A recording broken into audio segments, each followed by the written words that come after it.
That's true. There's no FCC here. Nope. Except for you, F. Fitty. You know what I was thinking too? Instead of, I like HowWeTalk, but we could have easily done Fitty and Easy show. The Fitty and Easy show, and like had a tune. Well, we can't take anything away from the Simpsons though. Did that sound like The It Simpsons? did. The Itchy and Scratchy show. All right, let's get this podcast started, dude. Welcome back to another episode of How We Talk. I am one of the hosts here. My name's Izzy. I'm Fidel. Israel. You're still Fidel. I'm still Fidel. Yeah, Izzy. I go by. Some people call me Fitty. Sometimes they call me Fitty. Mm-hmm. That's right. You know what today is, Fidel? What's today? Today is National Donut Day. Is it really? It is. National Donut Day. So I bought Oh. I bought donuts, and I know it's not very customary to eat on camera, and y'all don't have to eat. I'm just gonna leave mine out because I'm good, man. But I mean, I appreciate the Look gesture. how That's a small small it little donut, dude. Now I'm pissed you didn't bring me a big donut. And they're all flavors, or two flavors anyway. Nice. So feel free to eat it. You don't gotta eat it. You can leave it on display for Donut Day. We'll leave it on display for donut day. Well, I'm good. I'll probably eat mine. I'm gonna eat mine. Okay. Yeah, I'm gonna eat it. It's all good. But what's up, dude? Everything's good. Your birthday's coming up. It is coming up tomorrow. Is it okay that I announce that? You're That's not fine. all like weird about getting old? No, it's good. Getting old is good. It was an honor being the same age for about a week with you. 1 week. Mhm. Yeah, a few days, maybe 10 days. Yep. It's good. Yeah. Happy birthday. Gracias. Well, early. Thank you. Yeah. 37, I think. I Yeah. seriously heard that when you turn 37, it's a lot different from 36. No, you did not, dude. That's crazy. I swear. No I way. didn't hear that. Dude, I was at dinner the other day. Somebody goes, excuse me, are you Israel from How We Talk? No. Oh, I'm just kidding. Ya quisieras. No way, dude. Nah, not yet, though. Yeah. It's going to happen for us. It'll happen. It'll happen. Oh, man. How's your week been, though? It's been good. Yeah, it's been good. A lot of work, staying busy. We had that Monday off for Memorial Day where we launched our second podcast with Lewis. Yeah. It went pretty well. It went good. Yeah. It went good. He was a great guest. Yeah. Yeah, it was Yeah, very cool conversation. I wanted to keep going. I did too, but we ran out of time. Yeah, It happened. that happens. We'll have him on again for sure. Yeah, he definitely said he wanted to come back. He has some more issues that he wants to get at. So Nice. he's a big gun guy. That's what we didn't get on. I We know. didn't cover any of that stuff. I know. Big gun guy.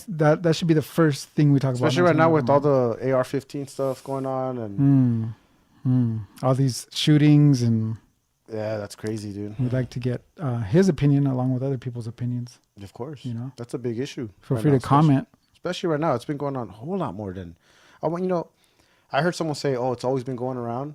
It's just that there's way more media now, more media coverage." Yeah. I don't know, man. I don't. Nah. I mean, it could be because growing up, I didn't hear too much about what was going on in Ohio.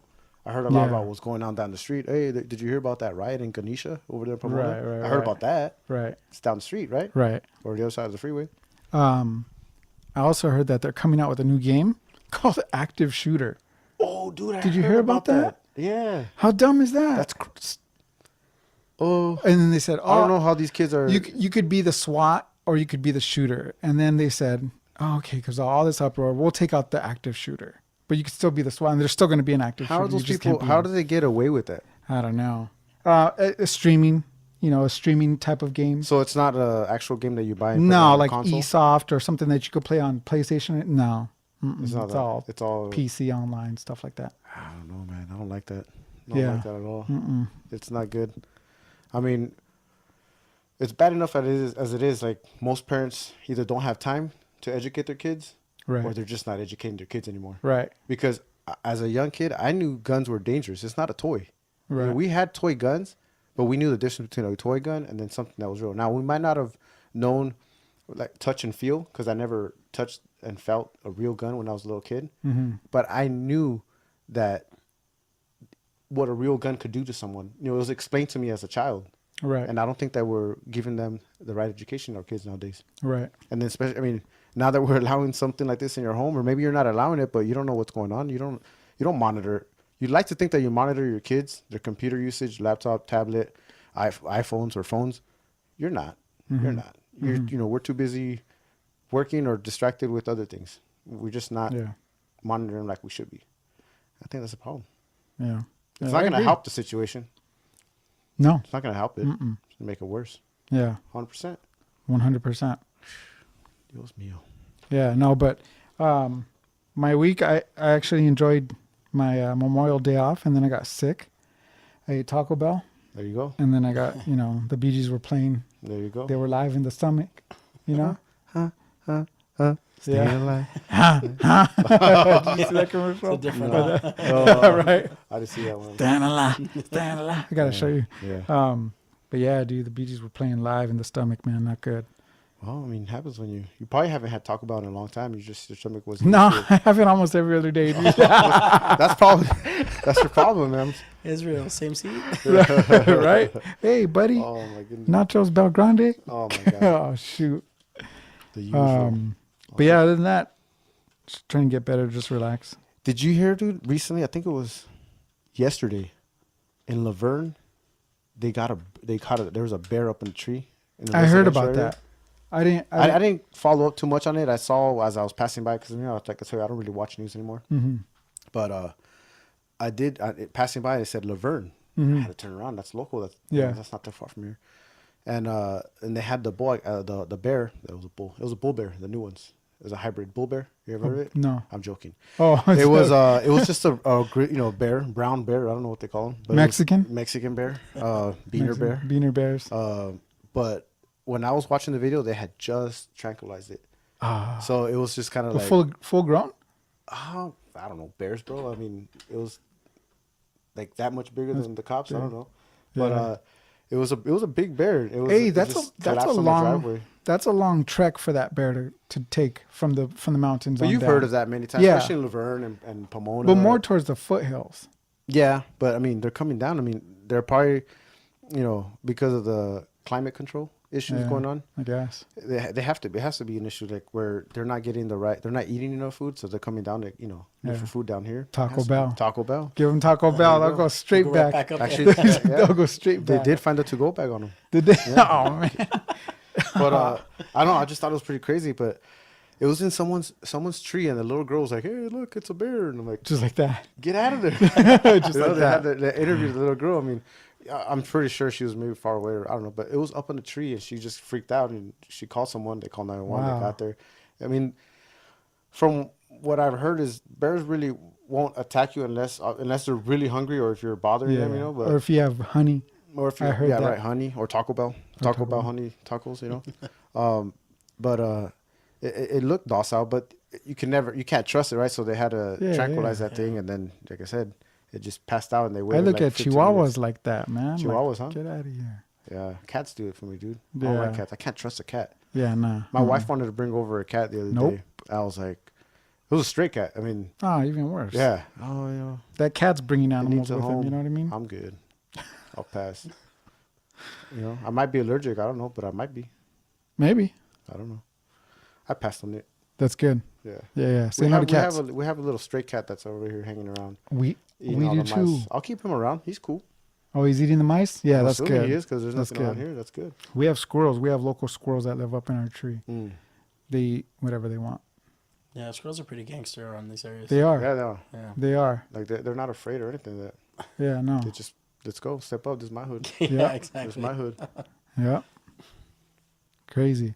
Well, I'm taking a look here at this shirt. I don't know if you guys noticed it. Bushido Martial Arts. Did I pronounce that correct? Yes, you did. Nice.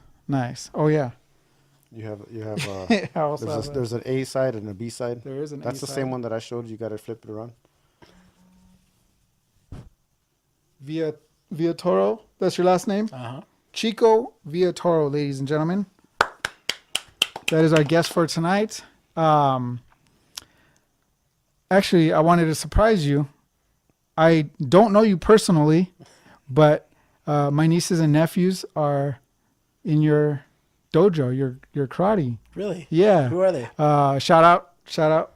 Little plug to Sammy and Sophia, Ben and Noah. Yeah. Yeah. Des and funny. Priscilla. Those are Priscilla's my on. sister. Des is my sister-in-law. Yeah. They're both my sisters. No, yeah. that's small world. That's awesome. Yeah, that's cool, right? It was so funny how it worked out because how did it go? Oh, so on Instagram there was a tag to introduce you to before we were DM'd, Okay. right? Or something like that. Yeah. And Des was on, obviously Des has you on Instagram and stuff. And she goes, "Oh, funny, look, Chico was introduced to Fidel about the podcast or something." I was like, "Oh, that's cool." Like, "Oh yeah, that could be somebody we can interview or talk with, you know?" Yeah. And then like the next day he goes, "Hey, check out this dude from Covina, you know, he's martial arts, this and that." I was like, "No way, dude." Like, Yeah. it's so crazy how that happened. And the way that happened, that was Andres. So we met through Andres Castañeda. Yeah. He's a local guy out here too in Covina. I coached his kids baseball, and he started following the show. You know, he's a big supporter of the show, and he's like, you gotta meet Chico. You know, he's got a lot of stories. You gotta meet him. He's a great dude. He's all about the community, just like you guys are trying to make a difference right now too. You guys had to have him on. Right on. And that's what we did. And sure enough, right away, Chico, no hesitation. Yeah, dude, I'll do the show. Heck yeah. Give me that's some awesome. time. I'll do the That's a show. great idea. Yeah. It was That's real cool. quick. What you guys It are was- doing. That's awesome. Thanks. Yeah, that's cool. Yeah.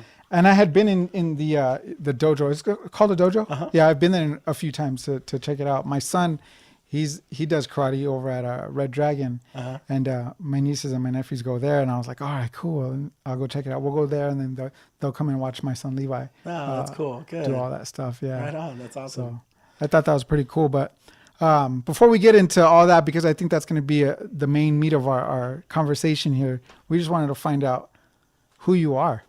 You know, where did you grow up? How did you get into where you're at now? Well, actually, my dad signed me up for martial arts classes. It was actually with Red Dragon. Oh yeah. Yeah, back in like 1980.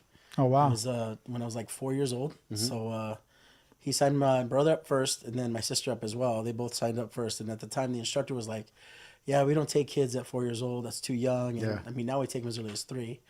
But at the time, you know, the instructor was like, "No, too young, too young." And I guess, I don't know why, but I guess I was a really, nice couch potato at the time. My dad's like, "My kid's got to do this. Like, Yeah. we got to get him off the couch and not watch movies no more and get him active in doing something." Right. And so the instructor was like, "Okay, I'll take him." So at 4 years old, I signed up, and that was it, man. You know, it's funny because when I first started, I didn't like karate at the time. Mm-hmm. And it was a different time in karate. Like, Yeah. it was more of everybody's going to be a fighting champion in this Yeah. dojo kind of deal, and more like Cobra Kai, you know? Yeah, well, kind that of was deal. say karate in the 80s was big, right? Yeah, That was super big. It was like that was the absolutely. thing. Everybody's trying to be the number one fight school and stuff Yeah. or whatever. So classes were a little different. So, and at first I didn't take to it. It was more like, I got to go. And they made me go. My parents, bless them, because they were Good like, for them, yeah. Yeah, they were like, and I know I gave them a hard time. And Yeah.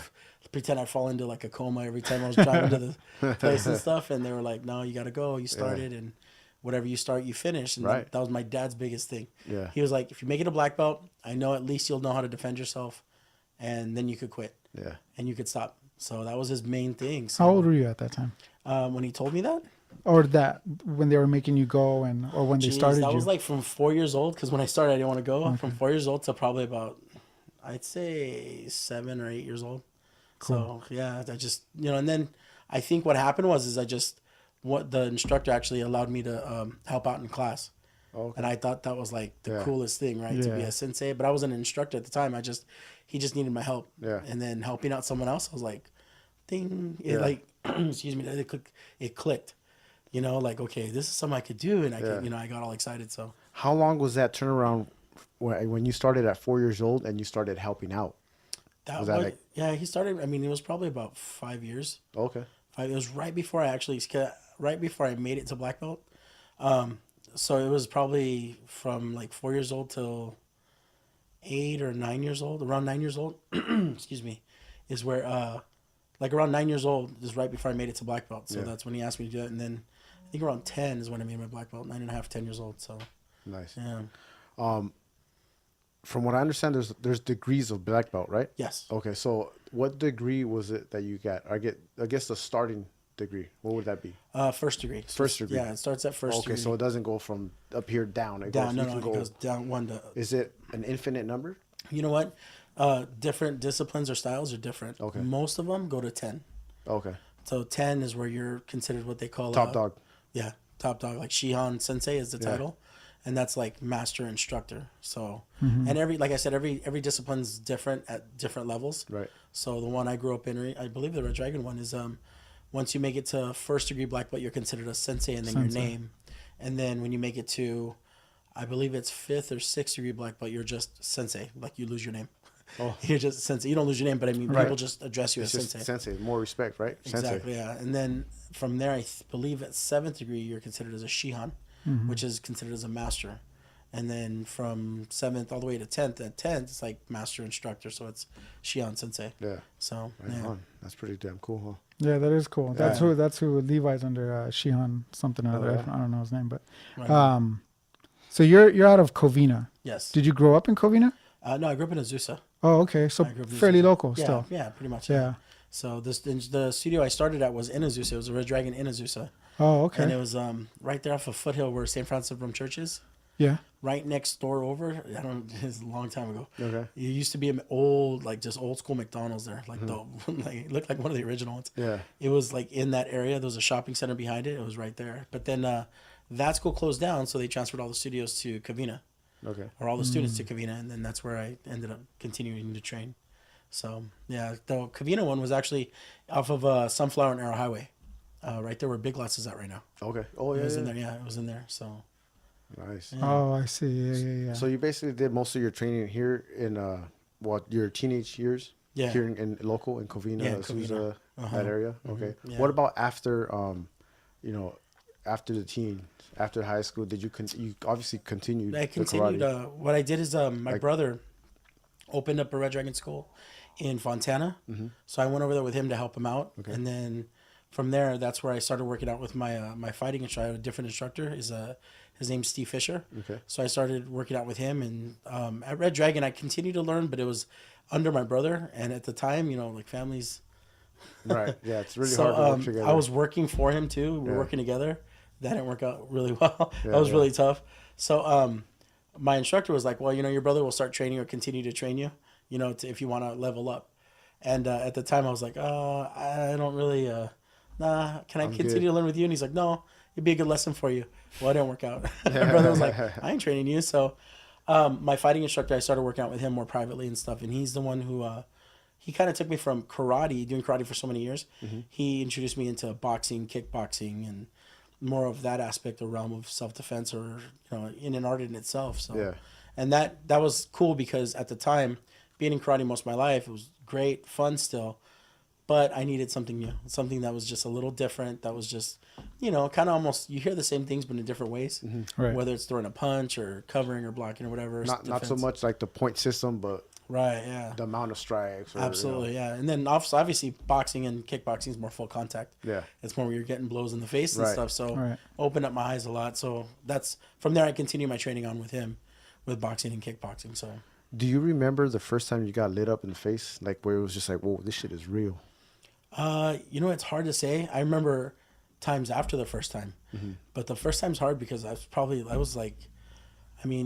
in sparring, like once you make it to a certain level, like at brown belt back then, green, brown belt, like the instructors are like, hey, no head contact. But when they see green and brown belts doing it, which is closer to black belt, they let it go. They let it slide because it's like, dude, you need to know how to protect yourself at that point. Right. Yeah. So I remember a couple of times I got kicked and I like flew into walls, and a couple of times where because back then it was different. The age grouping was different. So I was always a big kid. Yeah. So I got thrown in the adult class. Oh. And I got, a bunch of adults who were angry at their jobs who came in and just lit us up and they were huge, you know what I mean? And I mean, to me at the time, so yeah, they'd come in. Now, were they doing like headshots too? Or is it just they body? do headshots, not to the okay. face, but punches to the head and Yeah. stuff. So Damn. yeah. So it was really, it's pretty intense, Yeah. which was fun though. At the time, it was fun for my brother because he was in karate and he was, he was always into it and stuff. And me, I was the one who was always being made to go. Forced to do it. I knew what I was heading towards. Yeah. I was like, I'm gonna get my butt kicked today. And my mom was like,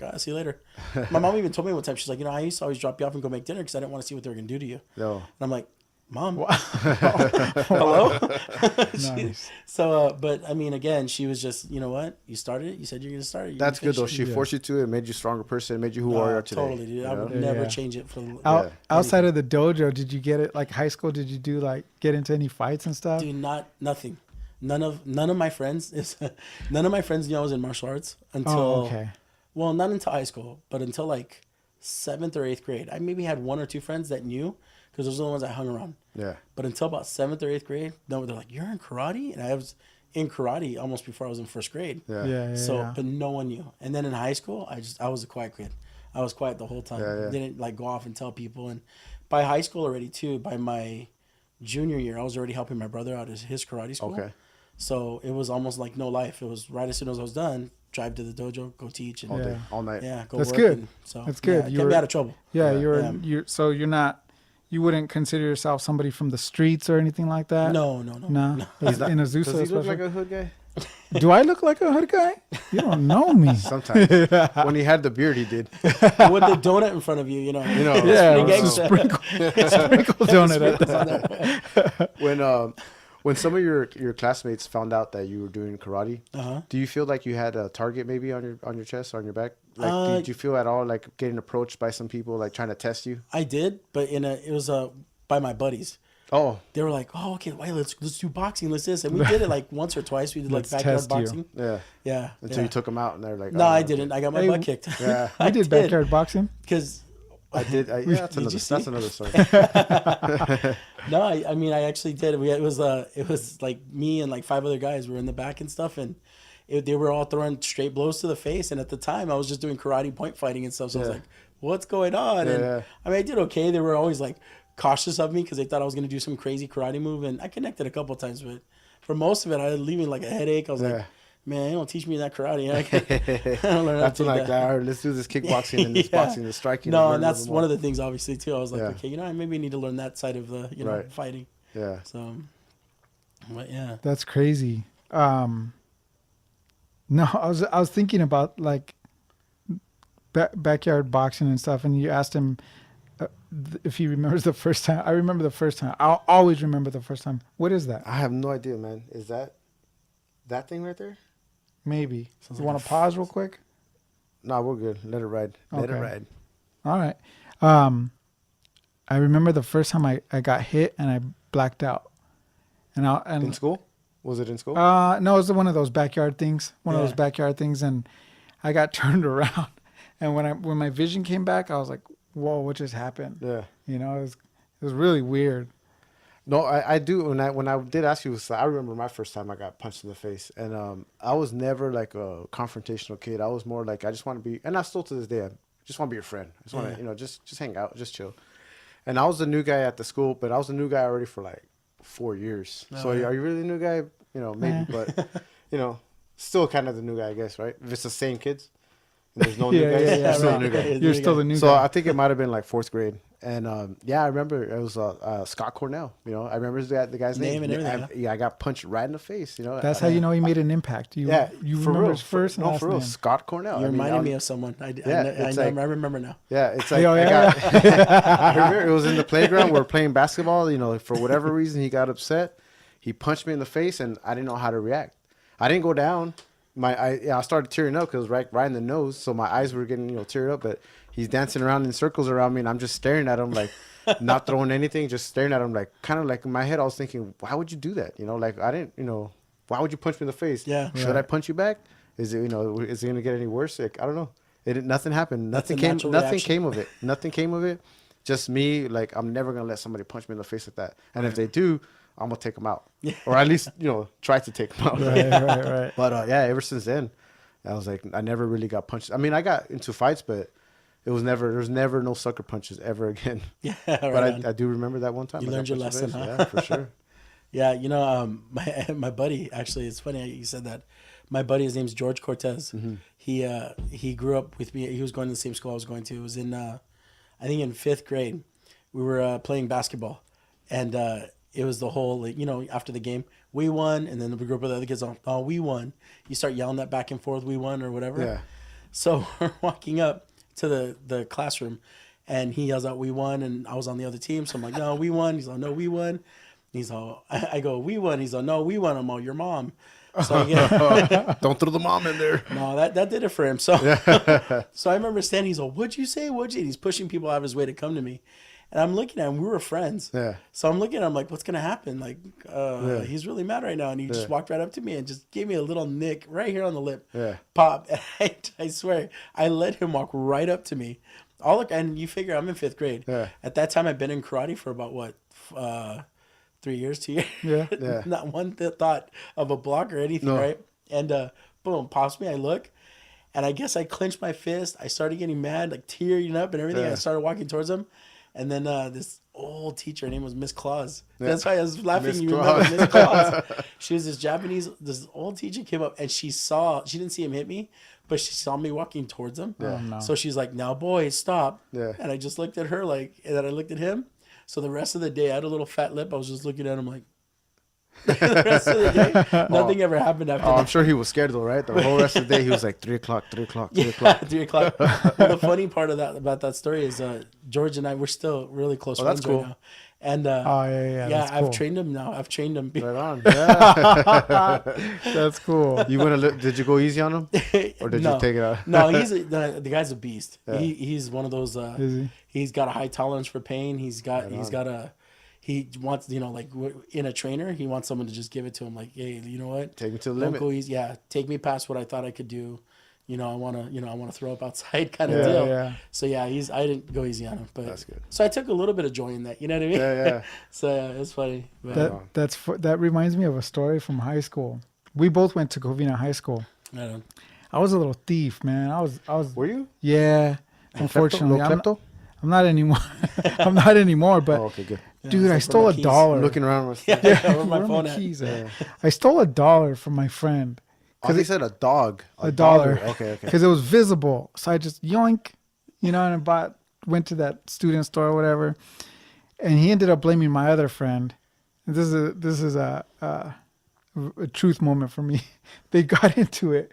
And like how you said, he got sucker punched, or Yeah. he walked up to my buddy and punched him in the lip, and his canine popped through the lip. And he still has a scar to this day. I don't know him.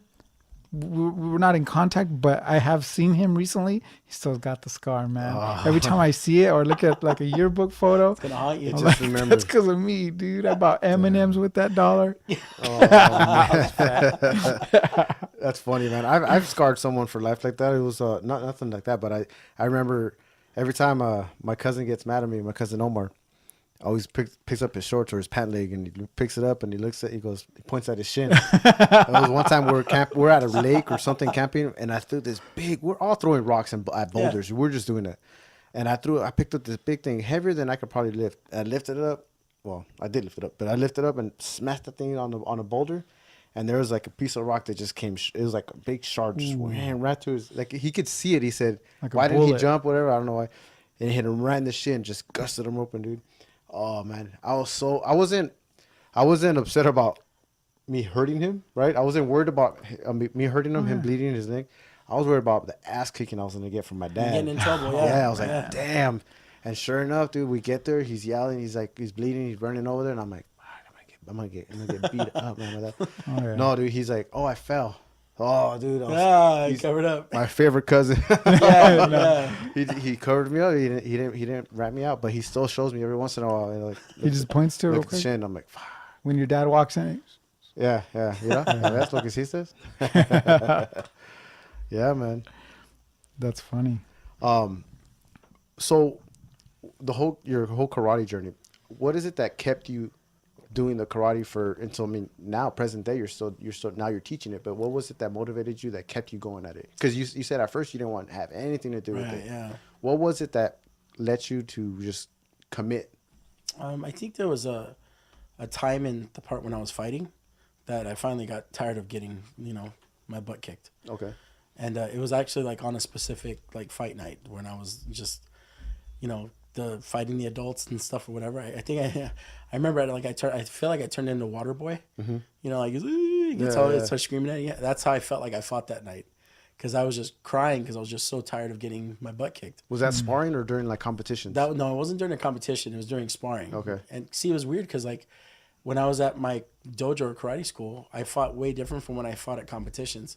Because at competitions, I fought kids my own size or my own age. At the dojo, I was fighting adults. So you dominated everybody. So yeah, I did really well in competition fighting because I wasn't scared. I wasn't like, I saw the people I was gonna fight. I'm like, there's no way that kid hits me as hard as my instructor or whoever else was fighting me at the time at my dojo. So, so I think that was one of the things that changed me wanting to be better at karate. And then, like I said, as soon as I started teaching or was allowed to teach more, that's what I think I initially fell in love with, was teaching. Teaching. Yeah, and plus, I wasn't the easy student. I was the kid in the back who like gets forgotten about and who's like looking around chasing butterflies while all the other kids are like focused and, you know, like parents are like, come on, focus, look at this. And I was just like, huh? Yeah. So I was that kid. So, I mean, everything had to be taught to me like more than one time. So I ended up, and being a big dude my whole life, like I was also able to cater to students who weren't as athletic, or cater to students or adults or people who didn't understand. Cause there was, you know, people who learn just by watching you. And there's people who, even though they watch you, they can't necessarily perform that way. Yeah. They have to, everything's got to be broken down. And at the time, I seemed like one of the instructors who had the patience to do that. Yeah. And I just remember because my instructor had to have patience with me. Yeah. Everything had to be broken down or whatnot. So I think the teaching part is what really just kind of I wanted to take off with, because it was just fun watching, you know, people enjoy what progressing from what I had learned. Yeah. You know, that was like kind of like that magical or aha moment. Like, okay, you know, that's what kind of made you fall in love with it. Absolutely. Yeah. That's good. So, that's awesome. You had said something about fighting like point style. Mm-hmm. Did you, when you were training, or in competitions or tournaments, was it only hitting for point style, or was it you were actually hitting hard? No, it was hard hitting, but it wasn't. There was no like face contact at all. It was all and it was all controlled hitting too. Like if they so it was hard, but not to a point where extent where, you know, you have two kids sparring or fighting. They have all the protective gear. Back then they didn't, like now, the kids when they wear the protective gear, they look like astronauts. They have like chest guard, they have, you know, shin guards, they're walking out like they could barely move, right? Back then it was hand, feet, and head, and a mouthpiece, and a cup and supporter.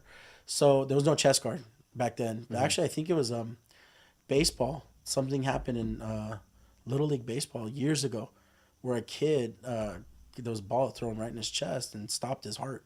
Oh, wow. Something happened at that point in time where once that happened, there was like a regulation at every martial arts school, like, okay, chest protectors. Yeah. So once that happened, you know, that we didn't have that when I was younger though. So, you know, there was instructors around to like, well, hey, you know, like they would call excessive contact and they would say, hey, you know, this kid, and they could tell just by the gauge of the way the kid's hitting, you know, and the way the other kid's obviously reacting to it. So it was by whatever instructor you had in the ring. Cause there was some old schoolers that would just like, let it ride. Yep. And there was some other instructors that were like, oh, time, you know, like, and they would warn everybody or whatnot. So it always depended on who you got. Well, a lot of those were those penalties and infractions in your guys' point system. Yeah, they would be. Yeah, they would be if it was excessive. If it was, it's called excessive contact. So, first of all, if you get hit in the face or if you get hit in the head where your head knocks back, that's like now it's a lot different. Actually, now if you and I are fighting and I hit you and your head cocks back, I get a warning and you get a point. And there's up to 7 points that you can earn total. First person to 7 wins.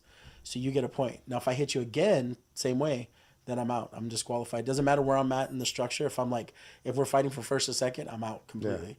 Yeah, wow. I get disqualified. So back then it was just a little different. You had to get hit a lot more times to get the first point over, to get like excessive contact, you know, point called or whatever. But it's still generally the same. It's just a lot faster now. Yeah. Because especially now these days, I mean, kids are, especially parents too. They get you know, I'm you, my baby. They get all scared, especially right now with the concussion protocols that's going on. Right. Absolutely. Yeah. So they're really, you know, so we have to, all the instructors at tournaments now, we have to really be on that, because if not, then, you know, it gets, you know, parents can get pretty crazy. Oh, for sure. Yeah. I deal with some parents too. Baseball. Yeah. Baseball. Yeah. Absolutely. Yeah. You would know that. Yeah. Hell yeah. So. It's tripping me out. That is weird, huh? We'll see what that is. Just keep rolling. See, I just lost my train of thought with that thing. How did you take over the Covina spot? The one up here in the one where you're on Citrus. My buddy, the one right here. I had one of my. Are you at multiple spots? No, I just have the one here Oh, on okay. Citrus right now. I have a student of mine. Her name's Tammy Pino. She, her and I are really close friends, and I used to train her daughters as well. So her and I were like, you know what, we should open a karate school up. So yeah, so we wanted to open up a school to kind of just have a place where, number one, kids could go and learn self-defense, but at the same time, with a lot of karate schools right now these days, they're doing unfortunately, there's a lot of schools that are a little bit more commercialized than others and whatnot. So we wanted to bring more of the feel of when I grew up in martial arts. When I graduated to black belt, there was like anything I would do for my instructor. My instructor is the one who taught me, like Mr. Fisher, and my other instructors too, is more like anything I would do for them, because it's just a feel that I had. They helped me achieve something, but at the same time, I really saw the life lessons that I learned that were going to help me, not just now, but later on. So it felt like that feel was kind of leaving, martial arts, because when I talked to other people in the industry and what it was getting to is, and don't get me wrong, it's a business, but it was just too much of a business. Too much of the business. Yeah, and I was seeing parents of clients of theirs saying, oh, you know what, telling kids, like, as soon as you make it to black belt, we're out of here. Just hurry up and make it to black belt, because, this place costs me too much money. Yeah. And don't get me wrong, it's a monthly tuition and everything, but you could see that the feel and the purpose was gone. Right. It wasn't any more value. It was just more like, yeah, it's a monthly tuition I'm paying. Yeah. Instead of even my parents like worked their butts off to have 3 people in karate. Oh, yeah, But my dad made sure the tuition was paid. Even the times he was late, he'd go talk to my instructor and be like, look, I could pay you on Tuesday and whatnot. But he saw the value there. At the time, I might have not, but I know my dad did. And it seemed like that was lost. So, when we opened up here about 6 years ago, we wanted to bring that feel of like, you know what, because I know that's one of the main things that influenced me to become not only just a martial arts instructor, but to run a business and do what I do here on a day-to-day now. It's something that's really influenced me to do that. So that's the feel I wanted to give students again, like, or kids or adults too. It's like a more personal level, right? Absolutely. It's just way more personal. Like, he's not just a sensei. He's like, he's family. Like, absolutely. It's like someone that's looking out for you. Like, that's what it seems like, Yeah, like, no, that's exactly what we as wanted opposed to to like just collecting a check, come in, Right. Yeah. let's teach you a couple things here and there. We'll give you a bout. All right, you pass, and then move on. Right. Let's go to the next one. Numbers game. The more people you get to sign up. That's along the lines of how I feel with my son. He had been experiencing some bully stuff in school, and he didn't defend himself. Yeah. Now he's been in his karate for over a year. He knows how to do it, but I think because he's there all day after school, it's a daycare program, and at night he does his karate part. But I try to tell him, like, this isn't just a daycare for you. Right. These are valuable lessons that you're being taught, not just the fighting part of it, but the whole respect, honor, and all that stuff. That stuff you take home to your parents and you show them, right? Now he was being bullied and he didn't do anything about it, and he totally could have. Yeah. He totally could have. And it hurt me, man. It hurt me. He came so innocent. He was like, how do you get out of 2 kids holding you? And I was like, what do you mean? He's like, well, one kid was holding my hands above my head and the other kid was holding my feet. And as a father, my heart dropped.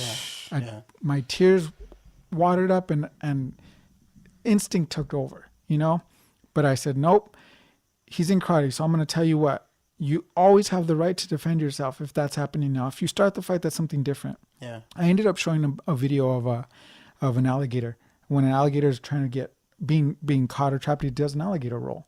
I said, roll your body, start contorting your body until you could get out and use one of your limbs to defend yourself. Yeah. I said, your mom and I will always back you up, if it's in self-defense. Right. But man, that tore me up. And that's when I told him, look, what you're learning in karate is not just for fun. It's not just something that I pay for you to be in and learn nothing. You need to stay focused, pay attention, because these are very, very valuable lessons, Right. And it hurt me. But that's what I wanted him to get out of it, is that it's not just something you're there for. They're very, very valuable lessons. Yeah, that's awesome. Absolutely. Yeah. Yeah, I have our kids are about the same age, 7 years old. Vincent, my son, he's really, he loves playing baseball, and you know that already. But he'll try anything. Well, actually, no. I know that he can be good at anything. Yeah. Because he when he puts his mind to it, he'll do it. But it takes him a while to get started.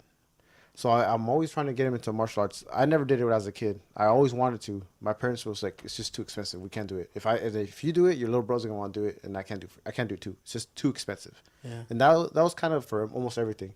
Soccer was the cheapest sport. We played soccer. That's what we grew up playing. Right. And I understood it's hard. It was hard for my parents. They're raising 4 kids. Only one person was working. You know, it's difficult. So martial arts, I was never able to do it. I want to put my kid into martial arts, anything, jiu-jitsu, karate, whatever. He's not having it. He's not having it. I took him to a karate class up in that Cameron Park, you know, that little center that they have inside. Yeah, So I took him in there. We sat through a class. He was kind of interested. Well, he's definitely interested, but I'm like, all right, let's sign you up. No, he didn't want to do it. So that's where, like, I was telling you, your parents, they pushed you through it. They made you do it. You know, they made you do it, right? They drove you there. They made you do it. I'm thinking, is that what I have to do? I'm going to have to just take him over there because I want him to have that self-defense. Right. I never had it. I didn't get picked on too much because, again, I could take a punch, right? Scott Cornell. That's right. Scott Cornell. But the other thing was that I did try to be really cool with everybody. I didn't want to, I wasn't want to be nobody's enemy. I just stay on everybody's good side. And he's like that. He wants to be liked and everything. So I don't think he's going to have that problem of being bullied. Yeah. But I know that that's a big issue going on right now. Right. I mean, absolutely. And not just like physically, it's going to be like verbal and with the whole socially. Social, yeah. But I do want him to be able to defend himself, right? Yeah. So that's where I want to just push him through it, And that was one of the things, like, what would you suggest my way of doing it? Just get him in there? Or is there certain things you tell a kid like that? Yeah.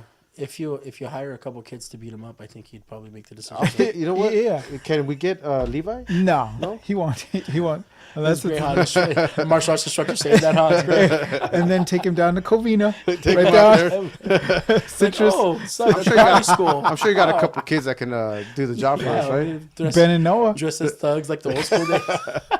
They'd be like, no, you guys are friends. I was just watching the Cobra Kai right now, and then dress them up like the skeletons, like in Halloween. Chase them down the hill with his bike.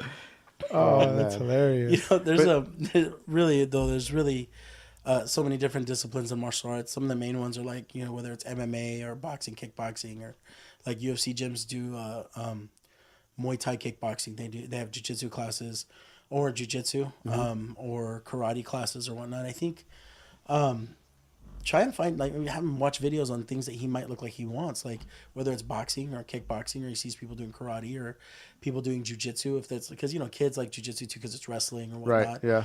What are the things that he likes about baseball?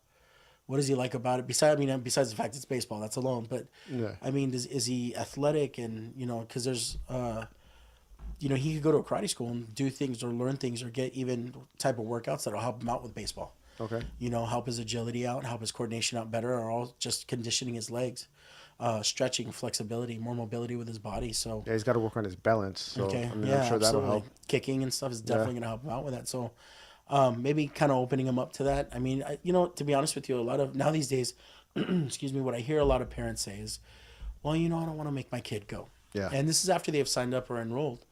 And, with kids, there's so many other things that they compete, that any type of sport, and I'm sure you've experienced this being a coach yourself, is baseball or karate or any outside activity or physical activities now competing against iPads, and they're competing against video games, they're competing against, things where everybody's growing up in the now world. It's at the tip of their fingers. Right. They want to see something like a video on karate, just YouTube it. If they want to, everything's right there and there.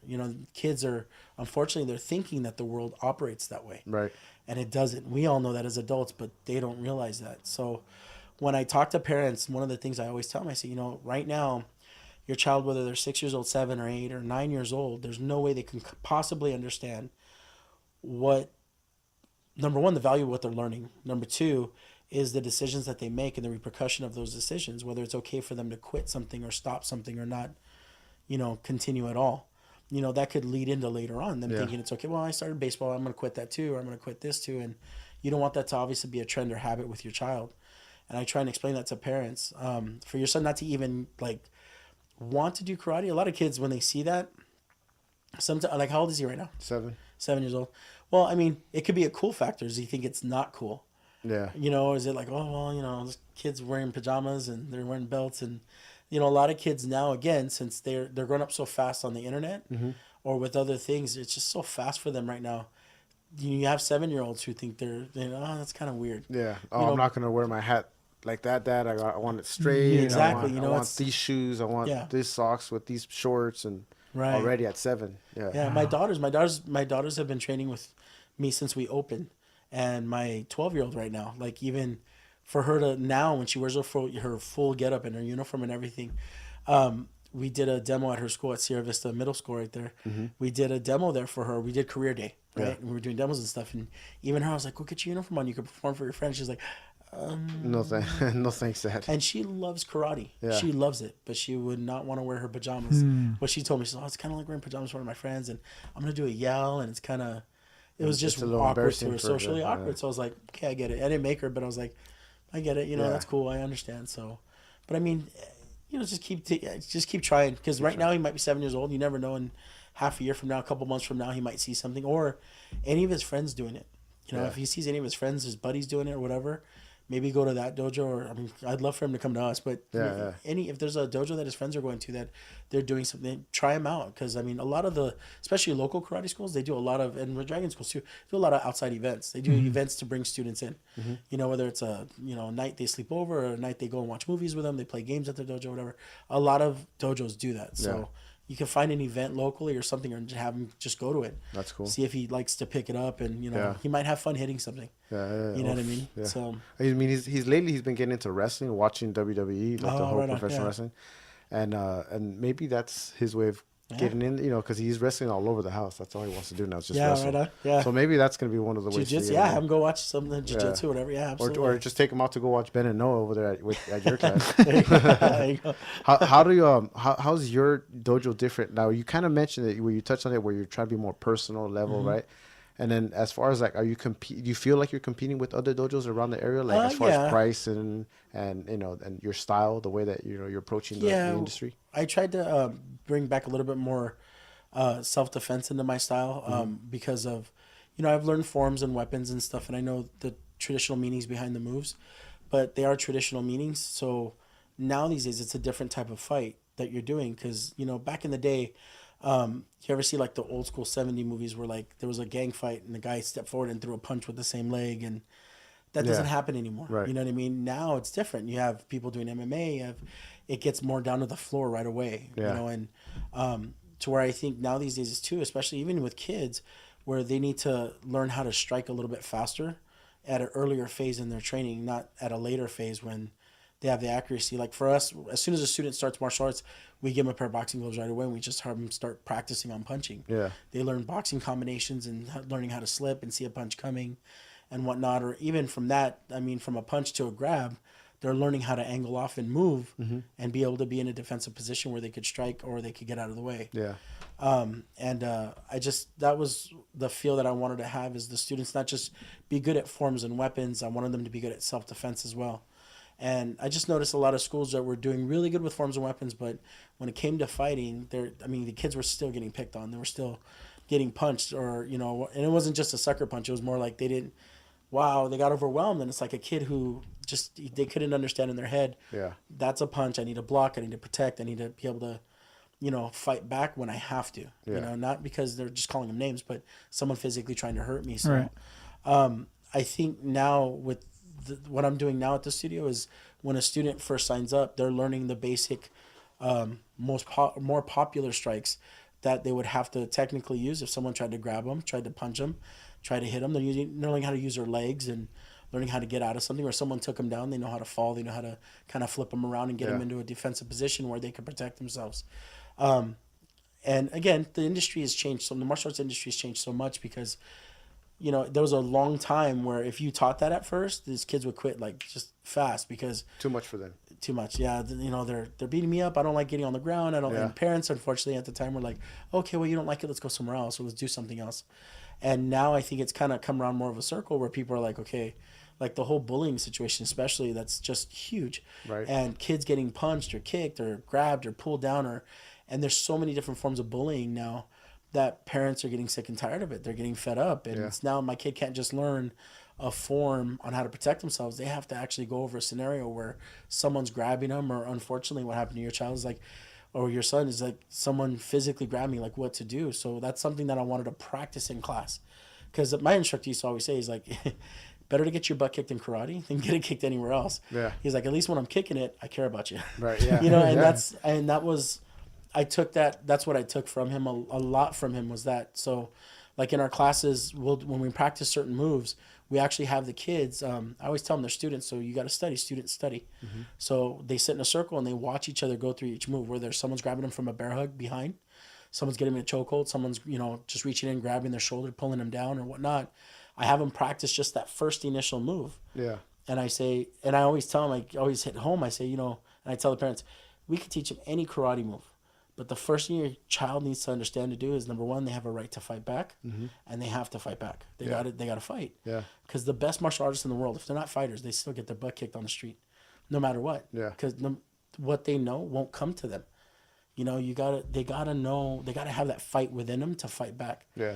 I have 2 daughters, so especially for girls, so I mean so they practice that initial move. Like if it's a chokehold, when someone gets you in a chokehold from behind and pulls you back in. I could teach them how to step back. I could teach them how to do a cool lock and wrist lock and flip them around, throw them around. But if they don't get rid of that surprise moment right away, and they're still surprised and they don't know what to do, it doesn't matter what you learn. Right. So, and we do that very carefully, because obviously, again, you don't want kids going home with black eyes and stuff. Yeah. Where they're like, I don't want to do this karate stuff. I went to go learn how to protect myself, but I got a black eye already. Right. So. They get scared away. They don't want to come back. Exactly. So we've had to do that in a very, very controlled way and manner. Yeah. But that's where I feel like we're trying to, not trying. I mean, we're doing it well with the kids, where I have these little kids now that are upcoming, since they've started with us since they were 6 years old or 4 or 5 years old. We've been open for about 6 years now. So now they're getting to 10 years old and 9 years old. And these kids they get hit really good. They can, I'm like, I look at, especially when I see the smaller kids, like if they're 9 years old, but they're really short for 9. Right, yeah. When I see those kids, whip that hand around on the bag or that leg or whatever, I'm like, ooh, all right, be careful now. Yeah. Cool. But I know that I see that they can protect themselves if it came to it. And we tried to structure the classes where they kind of go through that dilemma, where they go through the dilemma of like, okay, I got to fight through this. This is tough. This is a struggle. I need to get through. How am I going to do this? Yeah. How am I going to stay calm and cool and do what I need to do and not do it excessively? So we try and structure classes around that, but obviously, of course, also make them fun. So kids will want to come back, Always have to make it fun. Yeah. That's cool. I think it's that initial shock that'll sort of throw them off at first, you know? Yeah. And then hopefully instinct kicks in of what they learned, you know? Well, that's, again, with me, is like, 5th grade, George Cortez. I was like, is this really going down right now? I had my hands down, nothing, didn't even think anything. He just walked up and he went, pop. Yeah. And that was that distance where if I would have just moved, I wouldn't have got hit. You know what I mean? He didn't even hit me hard, but it kicked in like probably about 5 seconds after. And when I just like, okay, this is going down, when I got all mad, there was a teacher there telling me to stop. Yeah. So, but it just didn't kick in right away, which I'm glad that's all it went to, obviously, to be honest with you. But, now these days it's just so much more excessive. There's kids who are just, they're ruthless, man. They go at it and stuff, or they don't care. Yeah. They don't have, you could tell that unfortunately it happens to them at home, or they don't have that sensitive bone where they're just like, they just don't care. Yeah. So. Yeah. Now your daughter's, the oldest one, is she old enough, or is she already helping you out as an instructor, kind of helping out? Yeah, cool. Well, not an instructor, but she walks around the floor and helps out the really tiny kids, and she's the one who really likes to help out. Yeah. My other one, my 10-year-old, I make her do it. Yeah. Go help out. She's like, okay. I guess. But they're what you call we call them dojo rats. They're always there. They're never like, that's where they live practically. Yeah. They have their own spot in the dojo and everything. Like we have a second floor loft. Yeah. So they have their own corners up there and stuff, because they're there all the time. Nice. So. The other young trainers, are they senseis? Yes. Have they been with you for a while? Actually, yeah, they've been. One of them, his name's Shane. He's been with me since he was 4 years old. I started teaching his classes. All of them have been with me for a little over 10 years. Oh, that's Shane's been with me probably the longest. So Yeah. That's cool. What is Bushido mean? Bushido it means The way of the warrior, Way of the man. warrior. Samurai. You knew that? It's Yeah. the code of conduct that samurai used to didn't know follow. that. There's the seven words or the 7 codes of conduct. So attitude, courage, character.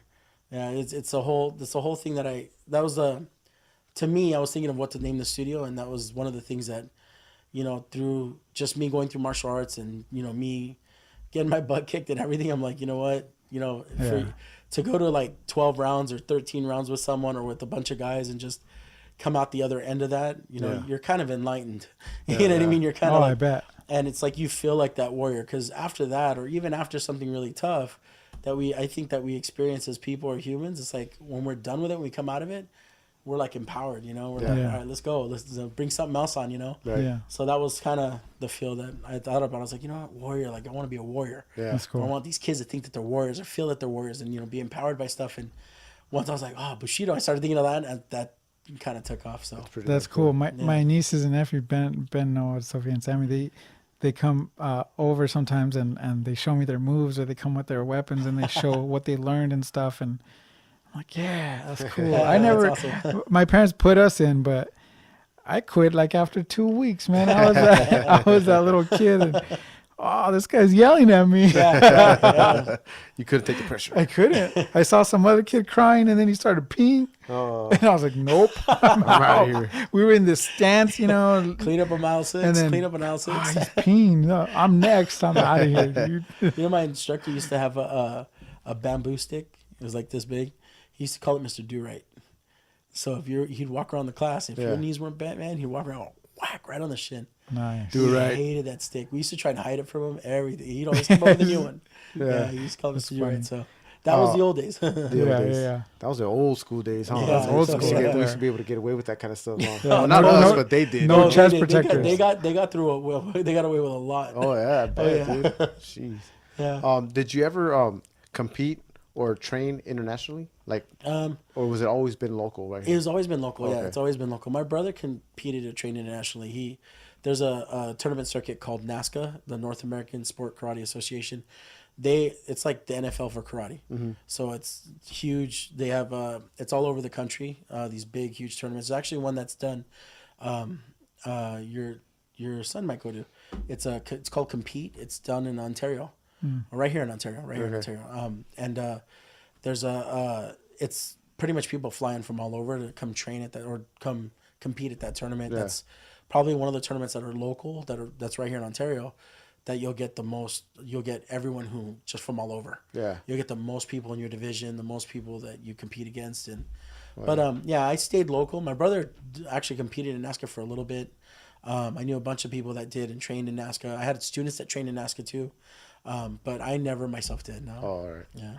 The reason I asked was I was reading the little bio that you guys have on your webpage. Yeah. And you guys, it said there that you guys trained with with Hoist Gracie. Uh-huh. Yeah. So how did that go? I mean, how did that come about? That, it's funny. That's probably one of the highlights of anything that I've done in martial arts that was really big for me. My fighting instructor, his name's Steve Fisher. He used to train this, excuse me, a French gentleman named Nono. Nono was one of Hoist's stand-up coaches for stand-up fighting. Yeah. So Nono's told my instructor that he needed some big dudes because he was getting ready for a fight with this guy named Sakuraba, who's in Japan. Crazy guy. Yeah, big dude. Still fighting professional wrestling right now? He's a professional wrestler. Really? Sakuraba, yeah. Sorry, I'm going to take a sip of Yeah, water. Go for it. You know what? Just right now, for those that are listening and don't know who Hoist Gracie is, Hoist Gracie is he was in UFC 1. He won that tournament. Really light guy. I think it was like $150 or something like that, maybe $175, no more than that. And it was a tournament, dude, and he took out this big dude, man. I mean, this guy went from. I think he fought 4 times that night. Yeah. And Hoist Gracie, he's a Brazilian Jiu-Jitsu guy. He was the face of Brazilian Jiu-Jitsu. Yeah. And he was dominating that sport for years. Yeah. I mean, he The dominated. Gracie family, right? Yeah, it was from the Gracie The whole family. Yeah. His dad, His dad, I forgot his name already. But yeah. Helio Gracie. Helio Gracie, yeah. Helio Gracie, yeah. So he needed some big dudes to fight, to work out with and do some kickboxing and boxing with or whatnot. Just no takedowns though, because that was obviously his game. Yeah. So he needed some big dudes Strictly to fight. just striking. And my instructor was like, all right, well, He had me, he had a couple other guys at his gym already that were ready to go. So he's like, "We'll go down to Torrance." Went to the academy and trained with him for about 4 or 5 months. Yeah. Sorry. Right on. That's really cool. Yeah, dude. Yeah, you know, actually, all those Gracie schools, I think they originated from Torrance. I think that's where they originated from, and then from there, just they're everywhere now. Gracie, you can find a Gracie school, I think, in almost any state now, right? Absolutely. And several schools. They've in every expanded state. worldwide. That they've partnered up with other instructors, and then created Yeah. their own schools. Now it's like Gracie Baja or Gracie Barra, Barra, Gracie yeah. Barra Barra. schools, and they have just a bunch of schools everywhere. Yeah, they've grown big, which is awesome. That's It's cool. the Gracie way. Yeah, no kidding. Yeah. No, it's a really cool experience. The fun part was that he wasn't allowed to take me, like he wasn't allowed to do jujitsu Oh, okay. at all. Yeah, So as soon as he took me down, he had to let go and that's it. he had to get up. And we had to get back at it again. Yeah. Because I had no idea what the heck was gonna happen if Yeah. that happened. So it was cool. He actually gave me my only black eye I've ever gotten in my entire Really? life. Yeah. Oh, that's cool. It's a cool story. So we were at the Torrance Academy. His dad was actually watching, which was really cool. Oh yeah. My fighting instructor was there, who I feared more than anyone on earth. Yeah. And this guy Nono, I was telling you about, that my instructor used to train. He has a studio in where is it at? Down by the beach. He had about 4 of his students there. One of them, I swear, was like 6'10", huge, tall dudes, just big dudes. Yeah. So, but they all had that whole type of they were afraid of hoist because it's hoist Gracie. Right. My instructor was like, if you don't really give them your best, I'm gonna kick your, like, you better like make me proud today. Yeah. Kind of feel. And I had never fought a hoist before, Yeah. so I was like, all right, dude. All right, well, let's see what we do. And we're doing a drill where he's on his back and I'm in between his legs in guard. Mm-hmm. I'm sorry. It's on. And so all we had to do was sit there and kind of tap him in the face. And he was like, chin down, hands up. We had these little thin MMA gloves on. And as soon as they say go, I waited. He clinched up, and then he relaxed, and then I just started hitting him as fast as hard as I could. He's blocking, protecting me, but the whole time he hooks me in. He starts wailing on my left eye. And I would just the adrenaline, everything. I'm like sitting there trying to hit him as much as I. Then they pull us apart, like, whoa, whoa, whoa. And I get up, and I've never had a black eye before. Yeah. So this is up to here. And I thought something landed on my eye. So Yeah. I get up, and I'm going, I'm trying to blow it off, and they all start laughing. Yeah. They took me outside, went in the freezer, got one of those frozen thumb cards. Right? Yeah. And my not my instructor, no, he's another guy I was afraid of. He came up to me and he grabbed my head and he literally just started ironing that thing out. Yeah. It was the most painful thing. Like, my eyes watering right now. My eyes were watering so bad. It was the most painful thing. He's just ironing it out here. Yeah. And he's looking at me and he's like, "You did a good job. You made us proud," because all of his guys were afraid of hoist, so they weren't really. Give it to him. Yeah. And me, I was afraid I was gonna get my butt kicked by these two guys. I didn't Yeah. care about hoist. I knew who hoist was. Yeah. Thought it was a great opportunity, but I had never fought him before. And I go back in there, shake his hand, give him a hug and everything, and it was cool. That was like the first day I trained with him, and then after that, there was like 3 guys who came out of my instructor's gym. Yeah. He didn't call them back. He called me back. He requested for me to go back and Nice. fight, and I got to train with him for the next like 4 months. It was Yeah. fun, man. It was really cool. Damn. I didn't learn any jiu-jitsu from him at all. I never asked him. I never thought to ask him. Yeah. But just fighting him was really fun because, I mean, literally saw him get, like, he wasn't too, I'm not going to say he was ever awkward because he's like an amazing martial artist. Right. I don't want to sound up. But he learned like that, man. Like, just his footwork game, everything, he just picked up so fast, Yeah. man. Just being so in tune with his body. So he's an amazing fighter. He's so a great fighter, man. Jeez. he definitely had the death look. Yeah. Oh, So, yeah. Scary, intimidating dude. Is that something that you ever thought about doing or training? It was like MMA, jiu-jitsu, anything like that? Jiu-jitsu I did a little bit, but I mean MMA no. I mean I felt like it just missed my window. Yeah. And training to me after like going to my fighting instructor studio and everything, it was something that I really made myself do because going there knowing that what was going to happen and then leaving, it wasn't one of the, I think fighters have that niche for like, okay, you know what? Almost like they like to get hit. Yeah. A lot of fighters don't, but I think most of them are like, they really are into that whole, and to me, I mean, I just got banged up so much. I was like, I don't know if I could really kind of miss my window kind of deal. I was older already and Yeah. I was like, No, I'm good, huh? Yeah, I don't know. I can handle a couple more bashes to the Yeah. head and leg kicks or whatever. So yeah. Do you currently watch MMA right now or any of it? UFC? Very little, Okay. very little. Yeah, not a lot to be honest with you. There's I've noticed a lot more of of that karate influence Yes. in MMA now. Yeah. You got your Stephen Thompson, Yeah. GSP, who's a big karate Right, guy when yeah. he was younger. Uh-huh. And now his game has adapted so much in MMA. I don't even think he even puts down karate anymore. It's just mixed martial arts. Right, yeah, he does But a I lot. mean, there's a lot of these guys. Wonder Boy. Wonder Boy, Stephen Thompson, yeah. Lyoto Machida, he's another one. That's right. Machida. Yeah. Yeah. Like these guys, they came from that karate background, and you can see a whole lot more, and it's starting to come back. Where, for a while, it was mostly the jiu-jitsu way, right? Right, yeah. On the ground, where No, you still absolutely. see that a lot. There's a big influence in that, but that karate, it's coming back. Yeah, absolutely, yeah. Those kicks they're brutal. Not too many people can defend that. Right. you Yeah. know? They're so fast. Yeah, I feel like it's making a big impact in MMA. Well, those kicks too come from a lot of them come just the whole concept of them, and lifting that lead leg and not sliding up the back leg and just firing from almost from the hip like a punch. Yeah. Is point karate fighting. Yeah. You're not like to throw a perfect side kick. You step up, turn your hip over, chamber your knee perfectly tight into your chest, extend and lock and recoil. Well, in point karate fighting, they've literally developed a science to where that's all that movement is cut out, and it's just literally from your leg being half extended already from where it stands. Yeah. Just lifting and firing, and it's so fast. You don't see it come in. And they rotate the hip at the exact time they need to on the point of impact, and it's like cattle prong. It's hard to block, hard to see. It's hard to, and it comes up from an angle where your hand's here, you're almost blocking it. So You can't see it. Yeah, right. So yeah. That's pretty intense. Yeah, I'm gonna grab a water. You want another water? Oh yeah, that'd be great. Thank you. Back to the whole family aspect of in your dojo. I really like that you're bringing that whole, it's like the family thing. I know with the Castañadas over there, they all five of them train, right? Yeah, they were. Do you have like family group sessions or something like that you guys do? I'll take it. Well, for the adults, we have like an adult self-defense, or we teach it's called hyper self-defense or hyper fight club, which is really cool because it brings in a feel.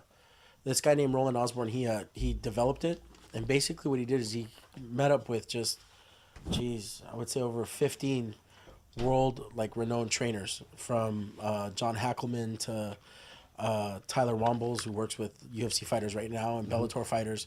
He teamed up with all these guys and trainers, and he's developed a curriculum with them to teach adults. So it's basically teaching adults how to protect themselves, doing many of the MMA drills and just fighting tactics from defensive to offensive fighting.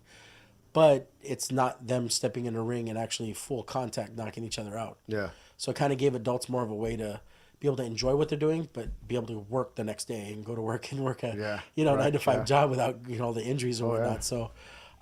So we've adopted onto that, and we teach that at our school. So Vanessa actually does that. Okay. And then we do fitness kickboxing, which is like a 45-minute cardiovascular workout. Yeah. That's just like one thing after the next, combination after the next, kicking, punching. Yeah. It's amazing for stress relief. You know what I Yeah, mean? well, So I'm sure. Fat burning. yeah, Andreas did that a lot. He's done that with us before. The kids do martial arts, and Tessa. I don't know if Tessa. Yeah. She does karate still. She's working her way to black belt. So Oh, right on. that's cool. awesome. Yeah. Yeah. So it's really cool. I mean, it's cool to have the whole family involved because they're, the kids, like they set such a great example for their kids. You know what I mean? See the kids see them doing it. Vanessa gets out there and she does the boxing and the kickboxing and stuff. So it's really awesome. That's cool. So for the kids to see that, I think it's really also important. You're not just like being the couch potato dad on home or mom and just kind of, no, go do it. It's you. And they set the example for them. It's really cool. Oh yeah, I'm sure that helps a whole lot. Absolutely. I think it's great that you're doing that. You're able to provide something like that for families around here, the community, and all around. Thank you. To do something like that. Thank you. Yeah. What is there a website?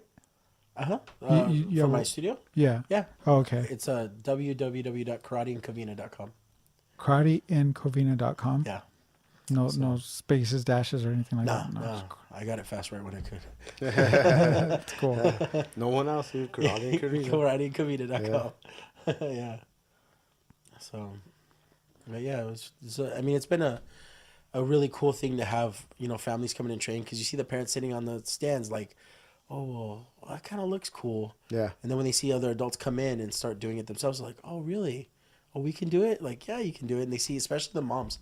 When they see moms do it, it's like, oh, okay, well, Yeah. It's almost like... Have you got a lot of people that signed up just from that, from sitting around just looking and just siblings, you know what? And moms or parents, especially parents, They see the fitness kickboxing or, absolutely.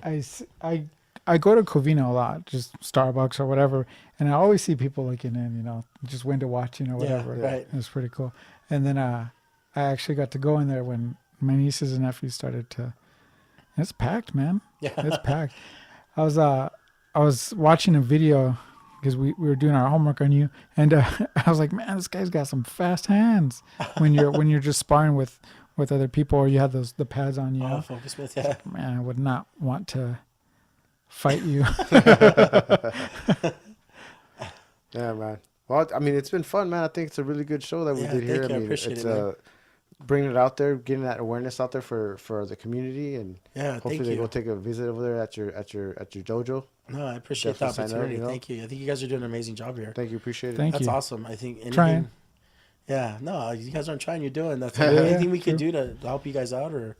I mean, we got to get the word out there. If you guys don't mind, I want to share everything on Instagram. Oh, please. Of course, please.